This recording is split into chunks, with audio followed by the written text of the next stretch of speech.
pe d'aucuns bazoloba que comité a suivi bazan a problème surtout bazan a difficulté pour na ko amnistier ba ezali ba ex M23. Non, d'abord il faut dire que les Camboya amnistie ezali les Camboya comité national ya suivi te.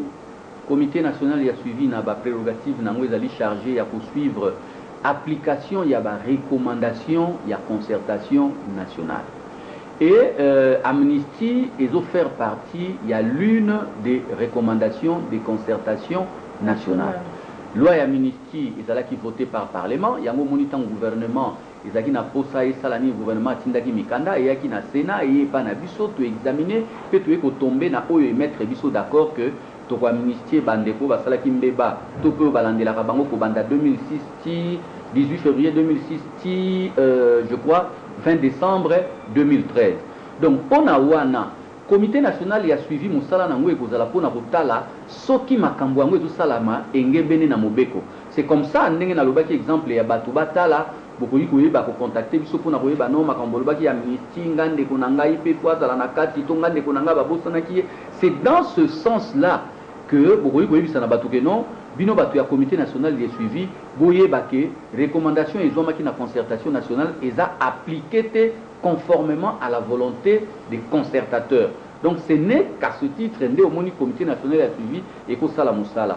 Mais kopesa yango la totale responsabilité dans les Cambouya Italie amnistie et zali ko sala lecture moko biaisée. Mais honorable ndenge pe bango ba M23 do singa base amnistie base la inclus le pôle là bas RCDN à l'époque bakota quand même bakota pe na kati ya gouvernement. Ozomona te que eza le quoi tout ça la sur place. Ba fait oyo mais la biso ba complication. Loyi bazongi lobby bato mususu bakosala bagroupe ya rébellion soki baamnistie bango par exemple comme bazosenga ou bien esalamité guerre mosusu ezongi. Est-ce que baamnistie bango baamnistie bango te po soki baamnistie mpe bango bato mosusu bakobima mpe basala rébellion na partie est république démocratique du Congo? Bon, merci. Eloko nanu ya koloba ezali bénéfice ya amnistie ça n'a rien à voir avec les Cambouya kokota gouvernement. Les Cambouya kokota gouvernement, ils ont tenir na ba réalité pe na ba besoin politique mopandi. Même ici, je vous en prie. Les Cambouya M23 wana ezali ko dépendre na ba négociation ndenge bazalaki ko sala. Mais au finish bakosuka kaka wana. Je vous en prie. D'abord tokende nanu en termes de principe na les Cambouya Italie amnistie. Les Cambouya amnistie esalamaka pona M23 te. Soki ezalika pona M23 biso donné tout tika tout examiner kaka document ou outaki na gouvernement parce que le gouvernement alobaki to bandaka kana ba fait ou ezo partir na 2009 justement le la biso to boya ki bongo non eza makambo ya koningisa te parce que to lobi ba ningisa ko to pesa bango lokumu basala ki makambo ya mabe ba congolais belé justement balelisi na ndenge ya mabe ba bomi ba congolais ba pandi Congo to ko accepter te to sala musala pour bénéficier kaka na bango. C'est comme si tu za ko encourager bango uzomona yango moni lelo tango to sali misala to étendre bénéfice ya amnistie na bandeko mususu oyo pe basalaki ba revendication politique et militaire. Kasi eloko na kosenga na ba téléspectateurs bayeba ezali amnistie ezali mobeko oyo bazwaka justement pour résoudre un problème politique. Yango moni babengaka yango la loi de l'oubli. Amnistie bazwaka yango pona kobosana mabe oyo to salanaki elakisi nini ngai moto yo bazaki kolandela ngai na bandeko songolo nazalaki kobanga soki naza bénéficiaire na amnistie makambo wana esili ndeko wana po azali kokana nga kolandela ngai ndenge bato ya pouvoir basalaka bayebaki makambo bazali kolandela ngai to kokana ngai esili. Et ça la généralement lorsque dans un pays on est à la recherche d'un équilibre politique.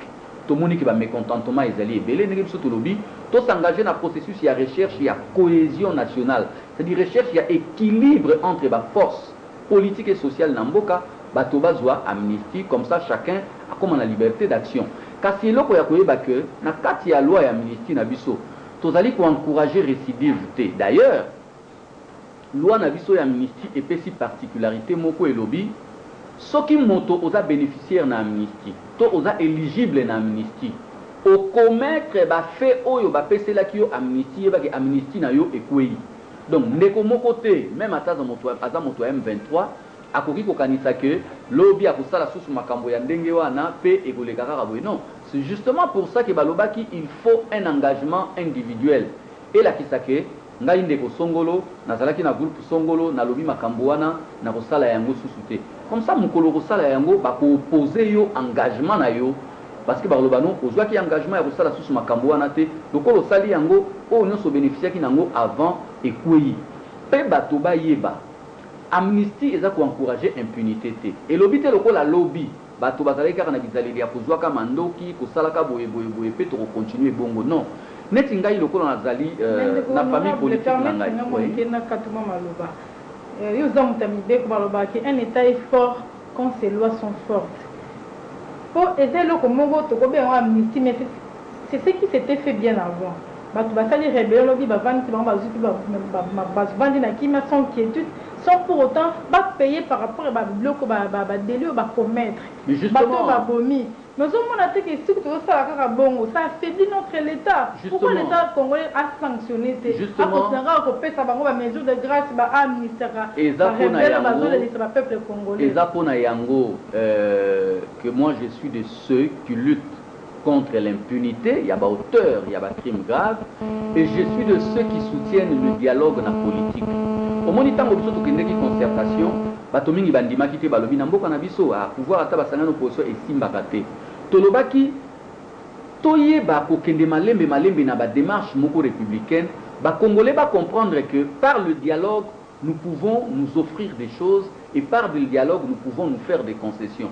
Parce que lelo olingo lingate minduki laksi ba limite na yango bato bazwaki minduki babebisi mboka babomi batu pe bamonisi incapacité na bango na gérer mboka incapacité na bango na répondre na ba problème ya population yango tolobi ndenge tondimaki démocratie la preuve c'est que république na biso babengaka yango république démocratique du Congo to intégrer na action na biso ba valeur ya démocratie kasi bandeko bakanisa te ke oyo esalamaki avant ekozalaka kaka bongo ozwi munduki bon oyebi ke bato baza boye bakobanga te munduki eza koapporte eloko moko te ezala na baye bazwi pouvoir ezala na baye baza libanda peut-être une satisfaction personnelle na moto azali motema mabe aza komona koboma bato ezali normal mais ngai lokolo naza d'accord te na biloko wana c'est pour ça d'ailleurs que je soutiens même l'action de la Cour pénale internationale parce que j'estime que bacrime eza koscandaliser conscience ya humanité il faut la sanctionner.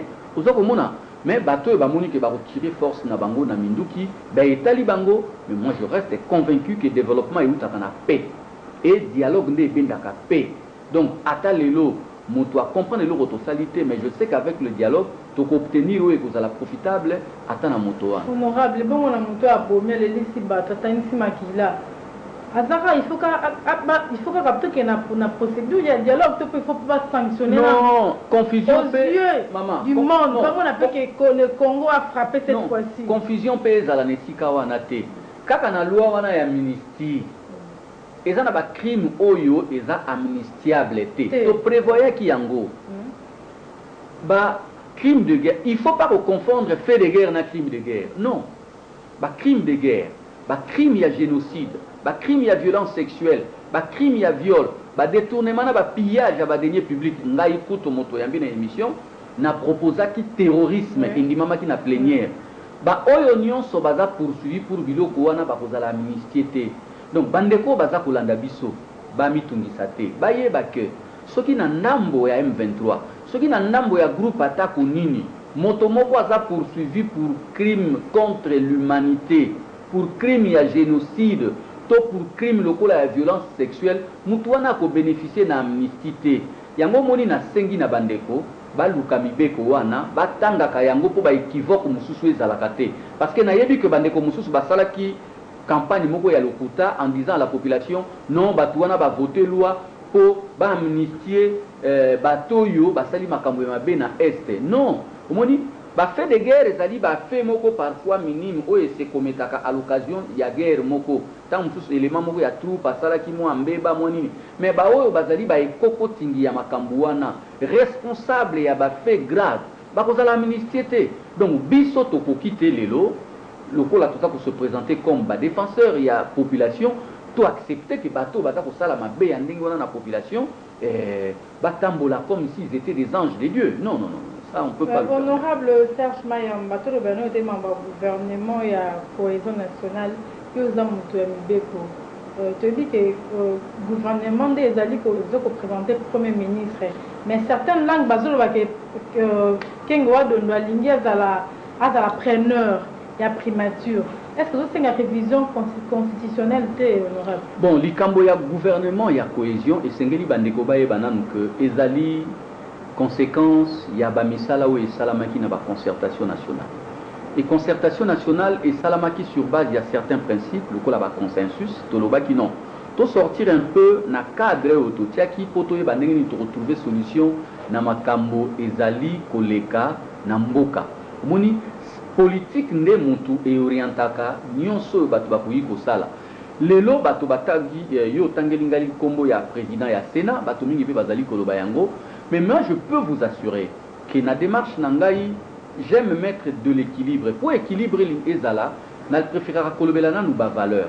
Soki tomoni que mutu moko aza ko incarner ba valeur wana net roti ya kombo na parce que lelo moto mosusu kaka po alingaka président Kengo te soki obandi kaka débat na yo bandi bon Kengo akozala mutu wana akozwa même pas temps koyoka le reste omoni mais problème ezali lelo to lukato yeba quelles sont les valeurs o ezalaki à la base il y a décision lokola wana qu'est-ce qui s'était fait pour que na mboka na biso to mona que opposition bakutana to développer idée à gestion moro consensuelle c'est-à-dire opposition société civile na majorité alors que majorité on a to benga yango majorité parce que le kola toza na parlement bango bazala na nombre ya makasi ozomona ce sont les besoins il y a équilibre na gestion ezali ba constat notamment il y a échec na gouvernance to salaki et comme on dit mboka ezali mboka ya mutu moko te et si koyo mbatu moko baza ko sécuriser ba intérêt ya ba congolais te s'il faut ba congolais mususu baya pour ba sécuriser ba intérêt ya bana mboka mabe ezali te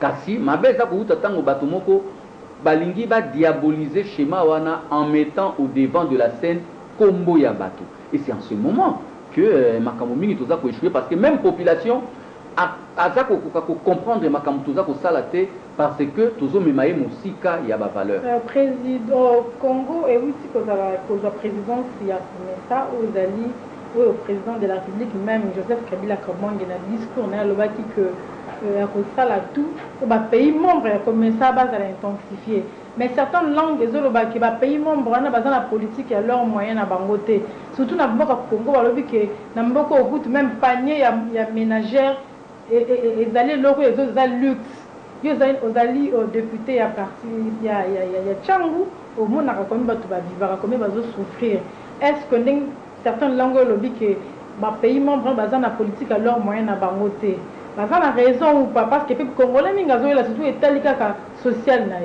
bon et là on a koloba ezali ceux qui bamboka elingi fanda malamu oui ba folklore et là comme alonge ezati na kati oui ceux qui bamboka elingi otambola malamu ebongi ebandana ko kokutanisa ba intérêt économique na bango ba intérêt économique nde esangisaka bato exemple wana tomoni lelo toza na Union européenne mais ceux qui olandi Union européenne euta na ba communauté ya ba charbon na acier et loko ezali boye échange entre les États ezali malamu mais ngai nazali ba oyo bazali kokanisa que avant de atteindre le niveau ya échange économique il faut créer un équilibre entre les pays équilibre wana ezali d'abord sécuritaire il faut chaque pays et rassurer l'autre ce n'est qu'en ce moment que tu refonds la frontière paisiblement mais la difficulté que nous avons aujourd'hui nous pouvons parler comme ça c'est que la frontière na biso eza ko s'offrir te na ba libre échange tous exemple moko lelo je ne vois pas comment frontière locale la RDC na Ouganda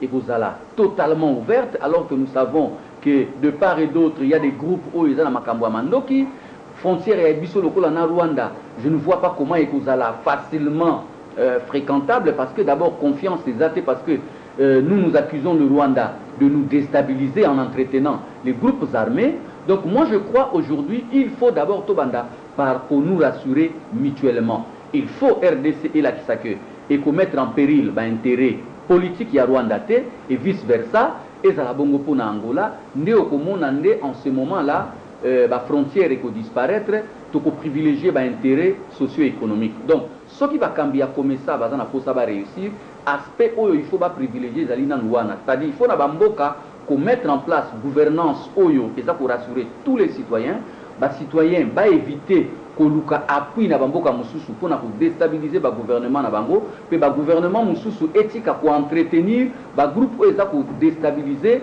bamboka mususu. Ce n'est qu'en ce moment-là tant que ba frontière na biso ko poser sous problème de sécurité que ba aspect économique et kolanda. Merci honorable. Mois de mars, mois de la femme, nous répondre à biso na moi vraiment couper penza qu'est-ce qu'il faut pour que la femme congolaise n'ait pas émancipation, n'ait pas parité. Par rapport à des bandas qui démarchent, est-ce que l'évolution est allée ou recul les alliés? Ou quel genre de femmes il faut émanciper réellement? Est-ce que la femme congolaise comprend réellement? Et le Congo, il y a des émancipation et à moi si il faut éthique à cause de la likambo ya ba discours. Il faut éduquer la femme. L'indépendance d'esprit, l'engagement et outatana éducation. Tant que la femme ne sera pas éduquée ou bien éduquée, à vivre dans complexe et makambo tozali komona eza kosala mela basi et ko continuer. Mais ce qui lobby bato ba orienter ba action na bango vers l'éducation, la femme comprendra kazali légal il y a l'homme ba ko marcher na ndenge moko comme je donnerai un exemple na bi mais lelo ce qui mwana mobali moko azana mwana mwasi na classe et qu'il arrive à cet homme-là à taliper na papier à moi si à tricher moi réponse et puis à jouer un examen. Je crois que mobile wana rosakanira moi si wana, c'est ça le problème. L'équilibre viendra de la qualité de la femme et non pas de la quantité. Ba femme ba kanisa pété que solution na makambo tozana ngwe ko utaka ndenge bazolo ba l'accès na ba organe ya ba décision non. Il faut d'abord éduquer la femme parce que pour qu'une femme joue un rôle important et un rôle qui s'impose dans l'organe de la décision, il faut préalablement bien éduquer, bien formé. Merci beaucoup, honorable Serge Mayamba. Il faut moi aussi d'abord, pour à vivre vraiment réellement parité, il faut bien éduquer, bien formé pour que il faut la femme qu'il faut à la place qu'il faut. Merci encore une fois. Nous allons répondre à l'invitation de la Congo mon devenir. Nayebi ke mingi ya kolobe ezali pona Congo ndenge tolobaka Congo ezali mosuni ya nzoko ato bomi yango kosisa ngo mokolo moko te. Merci pe mingi na bino bandeko balandi ya Congo mon devenir na attention bo prêter na numéro na biso lelo tokutani très prochainement et avec le même plaisir. Mboketiki bakoko bino bokena mboka ya mokubaya bino makoba pesi peuple mo Congo bokeye mawana motemi. Oh Congo, Congo, Congo, Congo, Congo. All the gangsters around know my whole crew. Nigga, we hold it down like we supposed to. Nigga, you can front if you want, we be poppin' them things.